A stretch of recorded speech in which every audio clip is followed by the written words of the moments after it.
Hello વિદ્યાર્થી મિત્રો, આજે આપણે જનરલ નોલેજના 5 પ્રશ્નો ભાગ 19 વિશે જાણકારી મેળવીશું. આની પહેલા ભાગ 1 થી 18 ના જે વિડીયો છે તે મેં મારી યુટ્યુબ ચેનલ પર મૂકેલ છે, તે તમે જોઈ શકો છો અને જાણકારી મેળવી શકો છો. તો ચલો વિદ્યાર્થી મિત્રો, ભાગ 19 ના જે પ્રશ્નો છે તેના વિશે જાણકારી મેળવીએ. પ્રશ્ન 1. ભારતીય ભાષાઓના સમાચાર પત્રોના દમણ માટે વર્નાક્યુલર પ્રેસ એક્ટ ક્યારે પસાર થયો હતો? વિકલ્પ એ ઈસવીસન 1878 વિકલ્પ બી ઈસવીસન 1883 વિકલ્પ સી ઈસવીસન 1891 વિકલ્પ ડી ઈસવીસન 1899. આ પ્રશ્નનો સાચો જવાબ છે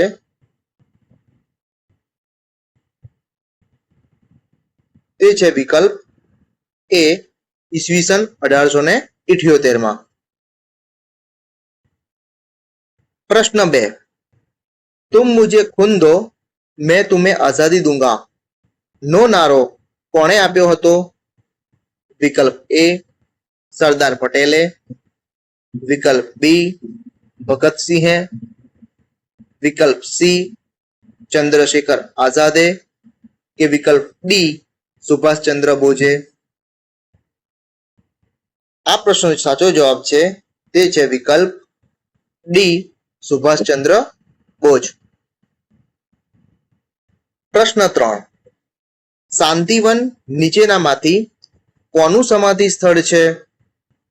વિકલ્પ એ મોરારજી દેસાઈ, વિકલ્પ બી ચૌધરી ચરણસિંહ, વિકલ્પ સી જવાહરલાલ નહેરુ કે વિકલ્પ ડી ઇન્દિરા ગાંધી.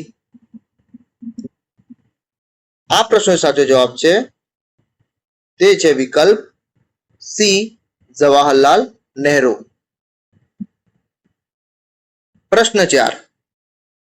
ભારતમાં લોક અદાલત શરૂ કરનાર સૌ પ્રથમ રાજ્ય કયું હતું?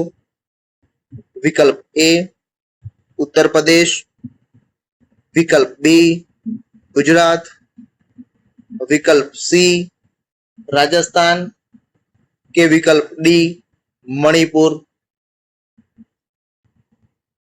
આ પ્રશ્નનો સાચો જવાબ છે વિકલ્પ બી ગુજરાત.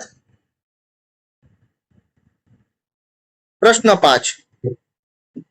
દેશમાં કટોકટી લાદવાની અંતિમ સત્તા કોની પાસે હોય છે?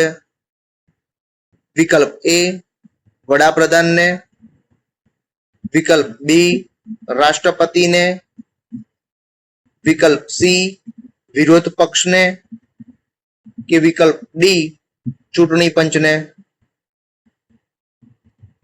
આ પ્રશ્નનો સાચો જવાબ છે વિકલ્પ બી રાષ્ટ્રપતિને. વિદ્યાર્થી મિત્રો, આજે મેં તમને ભાગ 19 ના જે પ્રશ્નો છે તેના વિશે જાણકારી આપી, જે તમને તમારી આવનારી જે સ્પર્ધાત્મક પરીક્ષાઓ છે તેમાં તમને મદદરૂપ થશે એવી મને આશા છે. આવા જ જનરલ નોલેજને લગતા પ્રશ્નો જોવા માટે મારી યુટ્યુબ ચેનલને લાઈક કરો, શેર કરો અને સબસ્ક્રાઇબ કરો. જય જય ગરવી ગુજરાત. Thank you.